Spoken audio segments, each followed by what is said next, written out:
Magandang araw po. Ito po si Stargazer at nandito na naman po tayo para sa ating predictions 2026. Ang 2025 ay naging magulo at marami pong mga anomalya na nakita. At lumabas po ang mga anomalyang yan nung nakita ko na po yan nung 2023, no, October na mangyayari po for 2024. Tandaan niyo po, ang sasabihin ko po ay hindi aking opinyon. Never po ako nagsasabi na aking opinyon kahit po sa social media ko, I don't say what I believe in. Pero sinasabi ko lang po kung ano ang aking nakikita. Hindi po maganda. It's not a pretty sight pagdating po itong 2026. Everybody wants to bring everybody down. Yan po ang nangyayari at ang mangyayari. Grappling for power is real. Trying to stay in power is also real. But the real question is, are the intentions good enough for our country? Yan po ang tanong natin. Ngayon, sa pangkasalukuyan, napakarami na pong lumalabas at ang katotohanan mahirap pong sabihin natin malaman dahil napakaraming fake news. At talaga pong magulo ang 2026. Ito po ay hindi ko again opinion kaya wag pong magbabash. Sa political scene natin, marami pa pong mga cover-ups at saka turmoil. Other obvious tactical movements to force takeover is being done.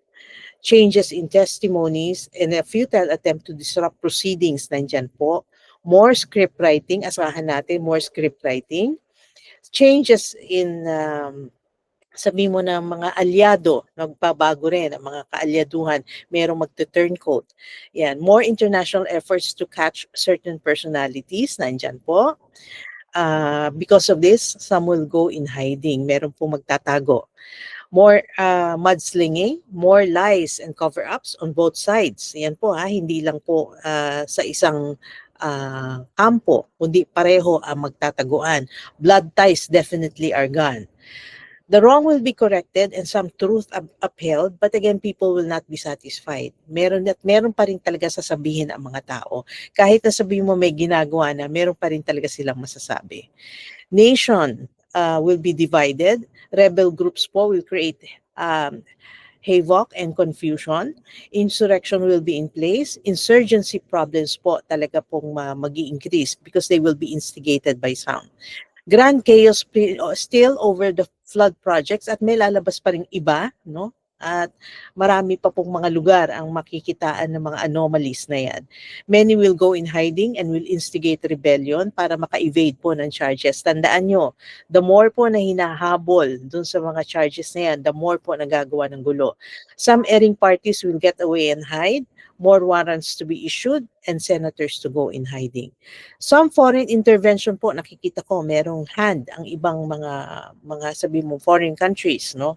Country for that matter, because of their own interests. They will be behind some created chaos to destabilize.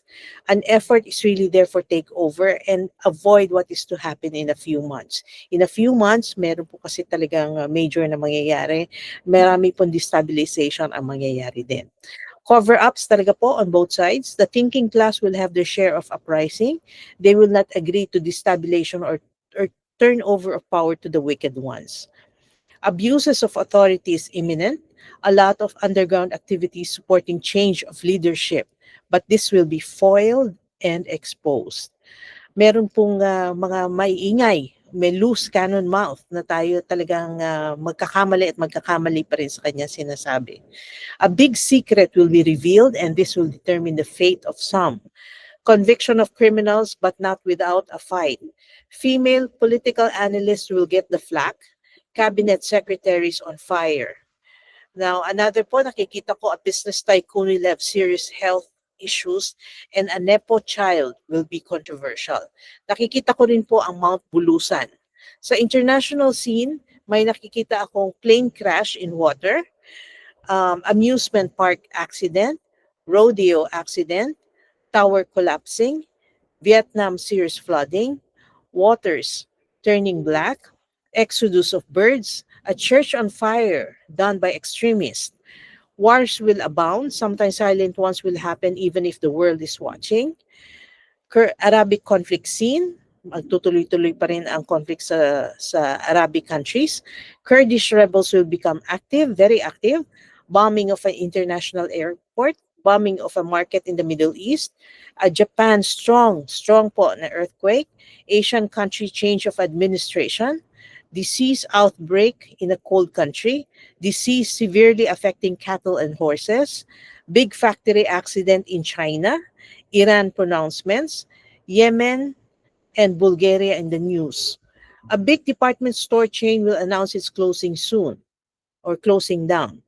Sa showbiz naman natin, actor A will be very controversial. Actress will win a very prestigious international award. Veteran actress will be seriously ill. Singer will have health issues again. Ito po, nagkaroon na siya ng health issue ngayon, mauulit po. Showbiz personality G will be vocal with her views on politics to the extent of making cheap statements or pronouncements. More personalities will be controversial with their political views. Much awaited pregnancy news, announcement of an engagement, a futile attempt to enter showbiz will be more embarrassing and frustrating for a male personality. Better follow advice not to enter showbiz. News of sudden illness of an actor, Vice Ganda must focus on his health, not to ignore small ailments. Others po na nakikita natin, singing group acclaimed as Best Chorale, math wizards dominate the competitions, sports success in boxing and martial arts, upcoming gymnast will show strength. At meron merong talagang isang athlete na talagang magpapakitang gilas at posible, 'di ba, maging future Olympian natin. Yan. So ang aking advice lang po sa ngayon ay sana wag po tayong padalos-dalos sa ating views at sa pagsasalita. Tayo po ay magdasal, no? For discernment.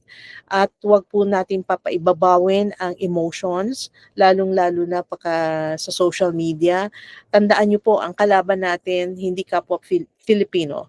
Ang kalaban natin ay yung mga corrupt. Kailangan po ang kapwa Filipino ay magkaisa. Hindi po sila dapat magkanya-kanya. Yan lang po ang aking advice. Ito po si Stargazer at magbibigay din po ako ng aking sa isang video tungkol po sa aking 2025 kung ano po ang mga nangyari doon. Maraming salamat po.